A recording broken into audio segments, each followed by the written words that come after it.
Bom dia, sexto ano, tudo bem com vocês?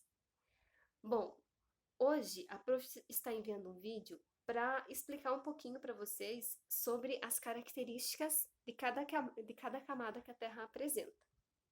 Semana passada, uma das atividades que eu enviei para vocês foi elaborar uma maquete, fazer um esqueminha, né, usando a criatividade, e nessa maquetezinha vocês deveriam ter indicado essas três camadas principais.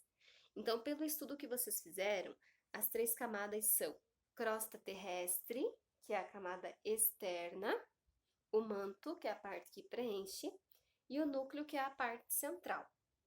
Os trabalhos que eu estou recebendo ficaram bem legais, né? Não recebi de todos ainda, então vou pedir para que quem não mandou, não enviou ainda, providencie e envie no e-mail da prof. Bom, então vamos começar pela crosta terrestre, que é a camada externa e também é a camada mais fina. A crosta terrestre, ela tem aproximadamente de 5 a 70 quilômetros de espessura.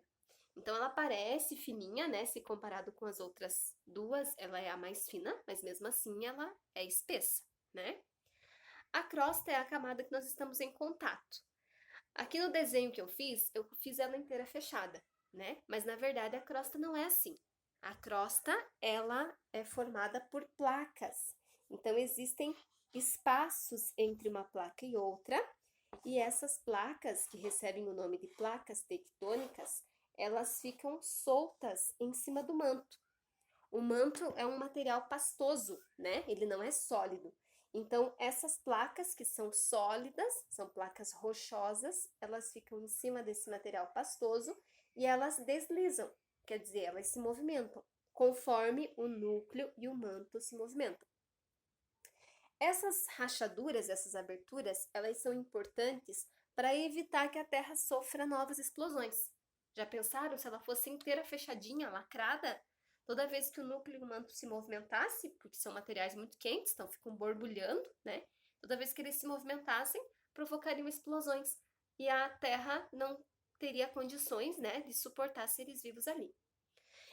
Nos lugares onde essas placas se encontram, é que se formam os vulcões e é onde acontecem os terremotos. Então, o vulcão, apesar de trazer alguns transtornos ao ser humano, né, a atividade vulcânica ela é importante, sim.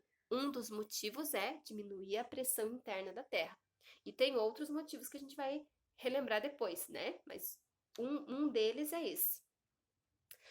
As regiões que ficam em cima do encontro dessas placas sofrem bastante com terremotos, né? Nós aqui no Brasil não temos terremotos. Nós podemos ter até tremores de terra, mas terremoto não, porque o Brasil está em cima de uma placa só. Então, onde acontecem os tremores é onde tem falhas na placa, mas ela não chega, esses tremores não chegam a provocar destruições grandes, não caem prédios nem nada, né? As pessoas é que percebem movimentação na crosta. A segunda camada é o manto. O manto é formado por um material pastoso, são rochas derretidas, submetidas a uma temperatura de aproximadamente 4.000 graus Celsius. Então é um material muito quente. Por isso aqui não tem condições de seres vivos sobreviverem. E quando o vulcão entra em erupção, é parte do manto que ele libera. Tem o manto superior, que fica mais pertinho da crosta, e o manto inferior, que fica mais perto do núcleo. E o núcleo é a parte central da Terra, é a camada mais quente, a temperatura chega a 6.000 graus Celsius e ele é formado por ferro e níquel. Aqui no núcleo externo, o ferro e o níquel estão líquidos, no núcleo interno estão sólidos, porque como eles ficam apertados, pensem tudo isso aqui ó, apertando ele ali no centro, ele fica no estado sólido, mas é ferro e níquel também que faz a composição dele.